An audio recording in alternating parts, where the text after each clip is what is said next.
اب وہ گنگو میں بیٹھا ہے، یہ جدہ کے ساحل پر پہنچا ہوا ہے. اتنی دور سے کون سی چیز ہے جس نے اس تک رپورٹ پہنچا دی؟ یوسف علیہ السلام تو کنویں میں پڑے ہیں، بابا بھی نبی ہے اور خبر نہیں ہوئی. نبی کے سامنے گوشت ہے، ران میں زہر ملا ہوا ہے، خبر نہیں ہوئی. آقا کی زوجہ محترمہ صدیقہ کائنات واپس رہ چکی ہے، پیچھے رہ گئی ہے، اونٹ خالی جا رہا ہے، آقا کو خبر نہیں ہوئی.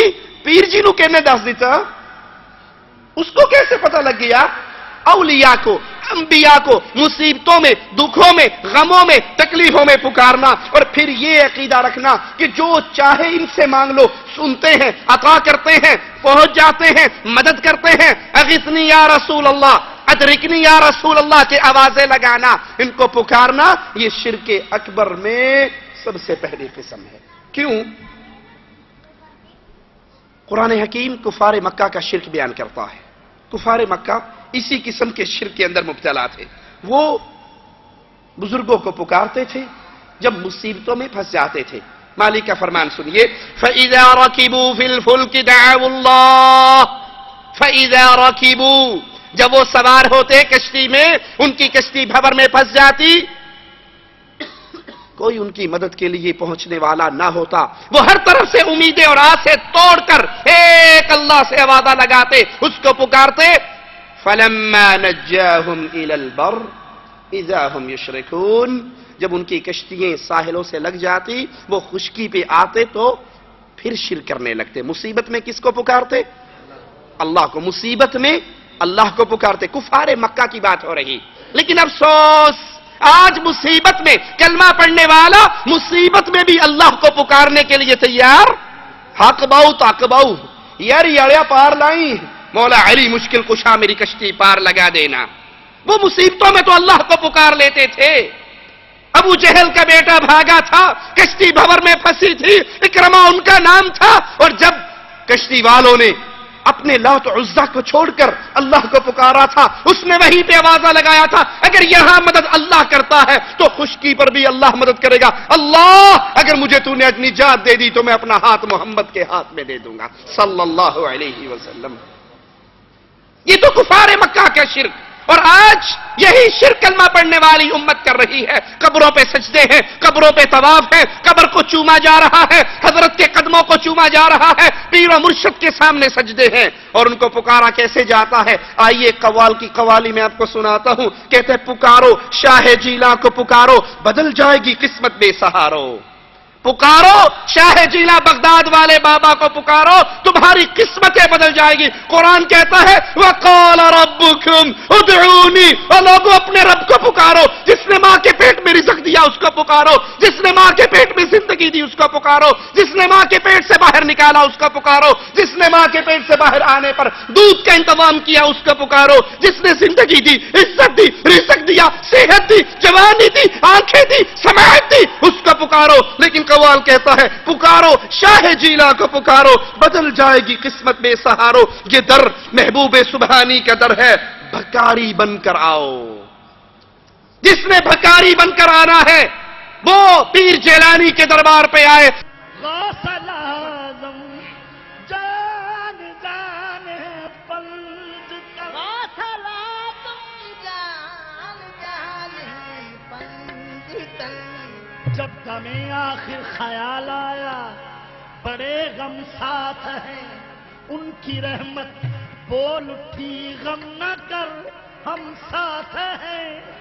اقربا کیوں رو رہے ہو، میں کوئی تنہا نہیں ہوں، غلام غوث اعظم، غوث اعظم ساتھ ہے. ہوں غلام غوث اعظم، غوث اعظم ساتھ ہے. کیا ہی پیارا ہے یہ نام دستگیر، خود بخود دل ہے غلام دستگیر. منکرو نعرے جہنم سے ڈرو، حشر میں ہوگا نظام دستگیر. پکارو پکارو شاہ جینا کو پکارو، پکارو شاہ جینا کو پکارو.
مالی کہہ رہا ہے یا ایھا الناس، اے دنیا والو، اے یہودیوں، عیسائی بھی داخل، یہودی داخل، ہندو داخل، مجوسی داخل، پوری انسانیت کو اللہ کہہ رہا ہے انتم الفقراء، تم سارے بھکاری ہو، غنی کرنے والا اپنے عرش پر ہے، عطا کرنے والا اپنے عرش پہ ہے۔ یہ کہتا ہے یہ در محبوب سبحانی کا در ہے، بھکاری بن کر آؤ، نہ گھبراؤ ذرا بھی غم کے مارو۔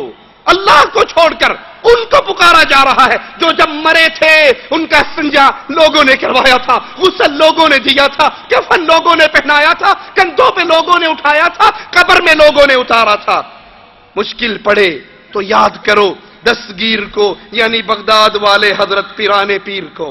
جب بھی مشکل پڑے، جب بھی مصیبت آئے، فوراً بغداد والے حضرت کی طرف منہ کر کے ان کو پکار لو، وہ 12 سال کی ڈوبی ہوئی کشتیوں کو پار لگا دیتے ہیں۔ سوچئے امام الانبیاء پر بدر کے میدان میں مشکل پڑی تو رب کے رسول نے کس کو پکارا، کس کے سامنے ماتھے کو خاک پہ رکھا؟ اے کلمہ پڑھنے والو، اے آقا کے ساتھ نسبتیں کرنے والو، اے نبی کا نام آذان تکبیر میں لینے والو، نبی پر مشکل پڑی تھی، میدان بدر تھا، رسول اللہ نے کس کو پکارا تھا؟ سیدہ عائشہ پہ مصیبت پڑی تھی، کس کو پکارا تھا؟ سیدنا علی پہ مصیبت آئی تھی، کس کو پکارا تھا؟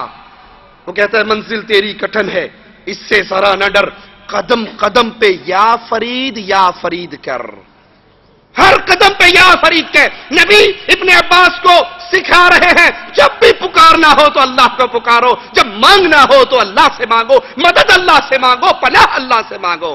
یہ کہتا نہیں، قدم قدم پہ یا فرید کر، سارے جہاں میں درجہ ہے بابا فرید کا، خالی نہیں جاتا منگتا فرید کا۔ تو منزل تیری کٹھن ہے، اس سے ذرا نہ ڈر، منزل تیری کٹھن ہے، اس سے ذرا نہ ڈر، قدم قدم پہ یا مرید کر، منزل تیری کٹھن ہے، اس سے ذرا نہ ڈر، منزل تیری کٹھن ہے، اس سے ذرا نہ ڈر۔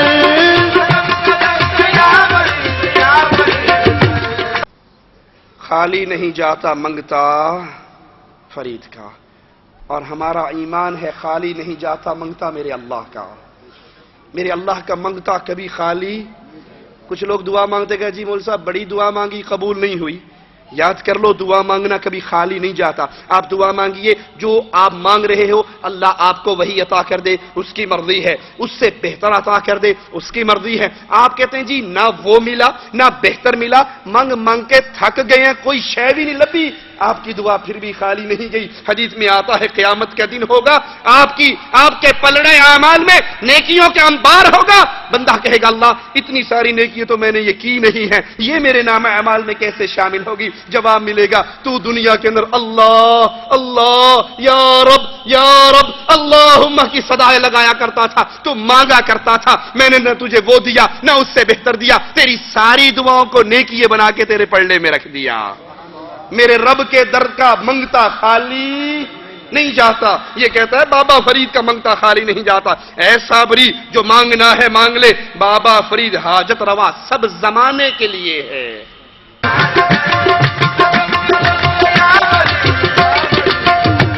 سارے جہاں میں چرچا ہے بابا فرید کا، بابا فرید کا، سارے جہاں میں چرچا ہے بابا فرید کا، سارے جہاں میں چرچا ہے بابا فرید کا، خالی کبھی جاتا نہیں منگتا فرید کا،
فرید حاجت روا سب زمانے کے لیے ہے. انا للہ و انا الیہ راجعون. جب بابا فرید پیدا نہیں ہوئے تھے پھر زمانے کو کون حاجت روائی کر رہا تھا؟ جب بابا فرید کا دادا ابا بھی پیدا نہیں ہوا تھا زمانے کی حاجت روائی کون کیا کرتا تھا؟ لوگوں یہ شرک اکبر میں سب سے بڑا کہ انسان ان کو پکارے جو مر کر زمین کے اندر دفن ہو گئے، اس جہاں سے ان کا تعلق ختم ہو گیا. ترمذی میں ہے امام الانبیاء علیہ الصلوۃ والسلام فرماتے ہیں الدعاء هو العبادہ، پکارنا ہی عبادت ہے، پکارنا ہی عبادت ہے. کوئی کہہ سکتا ہے پکارنا عبادت ہے، آپ اپنی بیوی کو نہیں کہتے روٹی پکا کے دے، آپ نے نہیں پکارا؟ آپ بھی تو پکارتے ہو نا، بیگم جوتے لاؤ، بیگم کپڑے لاؤ، بیگم روٹی لاؤ. اس کے جواب میں ہم کہیں گے ہم نے کبھی بھی مرنے کے بعد بیوی کی قبر پہ کھڑے ہو کر نہیں کہا روٹی پکا کے آ جا پھر لمبی پہ جی، ہم نے کبھی نہیں کہا. وہ مر گئی جہاں چھوڑ گئی، اللہ اللہ خیر صلی اللہ اور دے دے گا. یہ پکارنا عبادت ہے اس کو جو ما فوق الاسباب، جو موجود نہیں ہے، سن نہیں رہا، اختیار اس کا نہیں ہے، اس جہاں سے رشتہ کٹ چکا ہے، وہ اگلے جہاں میں منتقل ہو چکا ہے. مگر افسوس آج کلمہ پڑھنے والا سمندر میں، خشکی میں، تری میں، تنگی میں، ہر حال میں کوئی پیر جیلانی کو پکار رہا ہے، کوئی بابا حجویری کو پکار رہا ہے، کوئی بابا بری سرکار کو پکار رہا ہے. اور مجھے افسوس سے کہنا پڑ رہا ہے، دکھ سے یہ بات کہنی پڑ رہی ہے کہ یہ شرک کرنے والی یہ قوم مشرکین مکہ کے شرک سے ایک قدم آگے ہیں، پیچھے نہیں ہیں. کیوں؟ وہ صرف تنگی میں اللہ کو پکار لیتے تھے اور آسانیوں میں بابوں کو پکارتے تھے. اور آج کلمہ پڑھنے والا نہ آسانی میں اللہ کو پکارتا ہے اور نہ تنگی میں اللہ کو پکارتا ہے، وہ ہر حال میں غیر اللہ کو پکارتا ہے. تو یاد کیجئے جو شخص اللہ کی عبادت میں کسی اور کو شریک کرتا ہے اس کے سارے اعمال برباد ہو جاتے ہیں، وہ ہمیشہ کی جہنم میں داخل ہو جاتا ہے. وَمَنْ أَضَلُّ مِمَّنْ يَدْعُو مِنْ دُونِ اللَّهِ، اس سے بڑا گمراہ کون ہے جو اللہ کے علاوہ ان کو پکارتا ہے. مَنْ لَا يَسْتَجِيبُ لَهُ إِلَى يَوْمِ الْقِيَامَةِ، جو قیامت تک اس کی پکار کو سن ہی نہیں سکتے. تجربہ کر لیجئے، کسی بڑے سے بڑے حضرت کی قبر پہ چلے جائیں. ہم پیر و فقیر کے منکر نہیں ہیں لوگوں، ہم بزرگوں کے گستاخ نہیں ہیں. کسی اللہ کے سچے ولی نے نہ اپنی قبر پکی بنانے کا حکم دیا ہے، نہ قبر پہ عرس لگانے کا حکم دیا ہے، نہ قبر کے اوپر قبے بنانے کا حکم دیا ہے. یہ جتنا جرم ہو رہا ہے یہ اولیاء اللہ اس کے مجرم نہیں ہے، اس کے مجرم وہ ہیں جنہوں نے پیٹ کا دھندا بنانے کے لیے یہ کام شروع کیا. اللہ کے سچے ولی تو توحید کی دعوت دیتے ہوئے گزر گئے.